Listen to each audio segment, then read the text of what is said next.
Assalamualaikum warahmatullahi wabarakatuh. Rekan-rekan, Dadi Timar kembali hadir menyapa panjenengan seluruhnya. Semoga Allah senantiasa memberikan keberkahan dan banyak nikmat kepada kita. Amin. Hari ini saya ingin sampaikan rekan-rekan sehubungan dengan dinamika saat ini, banyaknya pertanyaan tentang pembentukan koperasi desa kelurahan Merah Putih. Saya akan berbicara khusus terkait dengan mekanisme sampai dengan pembentukannya. Jadi yang harus dilakukan, karena ini banyak pertanyaan, harus apa dulu yang dilakukan begitu ya. Yang pertama, per tanggal 14 Mei kemarin, karena koperasi Desa Merah Putih ini adalah merupakan prasyarat untuk salur dana desa tahap 2, maka seluruh desa harus segera mempersiapkan supaya apa? Alur dari pencairan dana desa tahap 2 ini nanti tidak terganggu, karena ini sangat dibutuhkan oleh masyarakat, karena nantinya badan hukum itu menjadi lampiran dalam pencairan. Artinya seluruh desa pasti akan membuat Kopdes untuk menyalurkan atau mencairkan dana desanya. Tanggal 14 Mei kemarin kami sudah mengeluarkan edaran. Ini mohon maaf untuk teman-teman yang ada di luar Magetan. Kalau yang di Magetan, kami sudah mengeluarkan edaran lewat pemerintah daerah untuk melakukan PAK khusus sehubungan dengan munculnya beberapa aturan, baik dari Menko Pangan, kemudian dari Menteri Desa, dari Menteri Dalam Negeri, dan juga dari Menteri Keuangan yang di breakdown, termasuk salah satunya dari Menteri Koperasi ya tentunya ya, yang di breakdown untuk segera dilaksanakan. Nah, hal yang pertama dilakukan adalah yang pertama segera mengadakan perubahan RKPDes. RKPDes-nya dilakukan perubahan, kemudian kita akan melakukan PAK khusus. PAK khusus ini terkait dengan adanya perubahan RKPDes dan juga kegiatan ketahanan pangan yang kalau di tempat saya rata-rata itu bentuknya fisik bangunan. Nah, ini harus dialihkan ke sektor real yang menunjang kegiatan ketahanan pangan. Maka nanti secara berangkaian akan saya sampaikan kontennya. Kali ini kita bahas dulu terkait dengan Kopdes Merah Putih. Setelah RKPDes dibentuk, maka panjenengan melakukan perubahan anggaran. Perubahan anggaran khusus di APBDes ini dipersyaratkan untuk 3 ya. Yang pertama yang umum itu terkait dengan pendirian Kopdes, yang kedua tentang pengecekan ketahanan pangan yang akan dilakukan oleh BUMDes, dan yang ketiga kalau di Provinsi Jawa Timur karena dipersyaratkan untuk Jatim Puspa dan Desa Berdaya.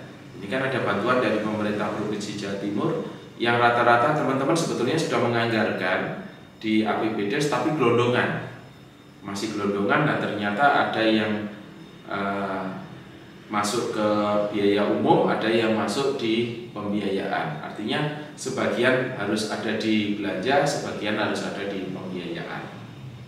Nah, kembali ke mekanisme tadi. Jadi RKPDes ini kan bentuknya perdes, maka panjenengan harus melakukan perubahan perdes tentang RKPDes. Tata cara perubahan perdes ini silahkan diikuti ketentuan yang berlaku. Setelah itu melakukan PAK. Di dalam PAK ini, PAK khusus tentang pendirian Kopdes ini, yang pertama panjenengan lihat, walaupun beberapa desa sudah ada yang mendapatkan informasi akan mendapatkan bantuan dari provinsi terkait dengan masalah akte pendiriannya, pendirian koperasi, dan juga dari kabupaten, tapi sampai dengan saya membuat konten ini kan belum ada. Sementara pembuatan Kopdes Merah Putih ini kami targetkan Juni seluruhnya selesai. Maka yang harus panjenengan lakukan yang pertama adalah setelah RKPDes tadi ya, melakukan PAK khusus dengan menggeser kegiatan di dalam APBDes. Silahkan dicermati kegiatan apa yang paling tidak prioritas.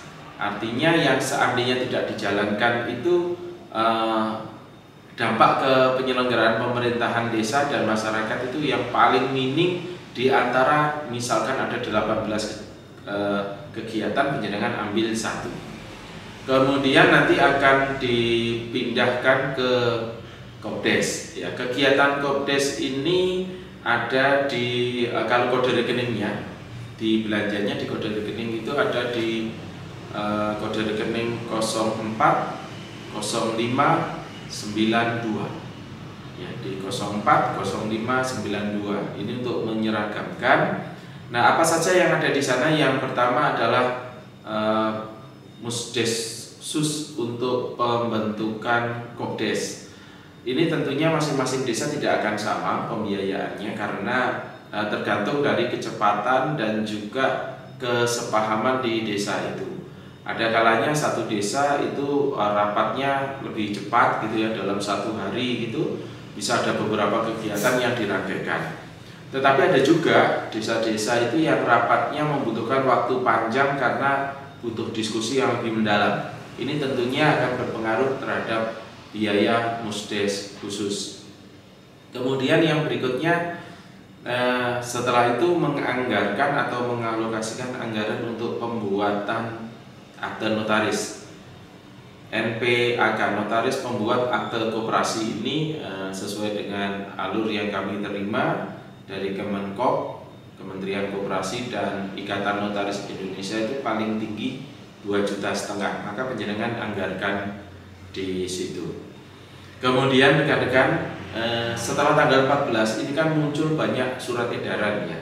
Salah satunya memang untuk pendirian Kopdes ini dapat menggunakan operasional 3%. Nah, ini perlu kami sampaikan, ada beberapa skema yang bisa penjenengan ambil, memang dapat penjenengan ambil dari itu berdasarkan surat edaran dari Menteri Desa.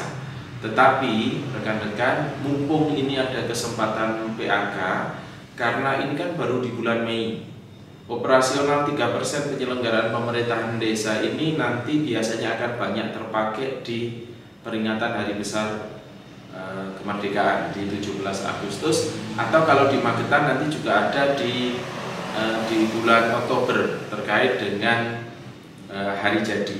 Maka kalau saya menyarankan, kalau yang mau pakai 3% ya silahkan, tetapi lebih baik kalau saya menyarankan ambil satu kegiatan yang paling tidak prioritas untuk digeser menjadi kegiatan Kopdes, mulai dari fasilitasi, kemudian Musdesus, sampai dengan pendaftaran di akte notarisnya. Ini yang kemarin dipertanyakan, apakah saya harus ikut yang mana ini, surat edaran yang mana gitu kan, karena semuanya membuat edaran dan semuanya niatnya baik sebetulnya, bagaimana Kopdes ini bisa cepat berdiri. Maka itu yang harus penjenengan lakukan. Kemudian saya titip, nanti pada saat penjenengan membuat NPAK ke NPAK, badan hukumnya ini, ke notaris pembuat akte koperasi ini, penjenengan minta KBLI yang lebih banyak. Jadi kalau di pusat tuntunannya hanya 7 gerai, itu penjenengan coba kembangkan sesuai dengan potensi yang ada di penjenengan yang lebih banyak lagi. Misalkan dari 7 itu bisa menjadi 18 atau menjadi 14, itu boleh KBLI-nya ya. Nanti untuk unit usaha koperasinya penjenengan menyesuaikan yang pertama dengan sumber pendanaan, yang kedua juga menyesuaikan dengan potensi di masing-masing desa. Jadi itu rekan-rekan menjawab apa yang harus dilakukan, surat edaran mana yang harus diikuti. Tadi sudah saya sampaikan, mudah-mudahan ini menjawab beberapa pertanyaan, karena pertanyaan yang disampaikan ke saya mirip-mirip ya. Jadi lewat konten ini saya jawab seperti ini. Nah, nanti kalau penjenengan tidak jelas lagi silahkan nanti tulis di kolom komentarnya, sehingga nanti kita bisa diskusi. Kalau memang membutuhkan penjelasan lebih lanjut, nanti saya akan buatkan konten tersendiri.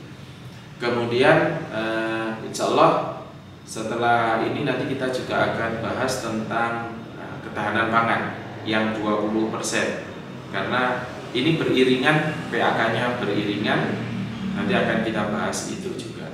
Dan jangan lupa bagi desa-desa yang menerima program Jatim Puspa atau Desa Budaya, nah silakan panjenengan juga bisa melakukan PAK kalau memang dari pemerintah provinsi kemarin mensyaratkan harus ada PAK perubahan APBDes.